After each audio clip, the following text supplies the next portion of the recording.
This is a Upper V-League branded M&C Condor. So I was messing with this thing and I was like, oh, I wonder if I can do the zip tie trick for the rake with it. So let's find out.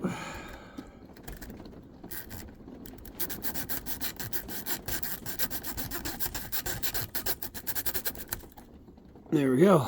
Okay.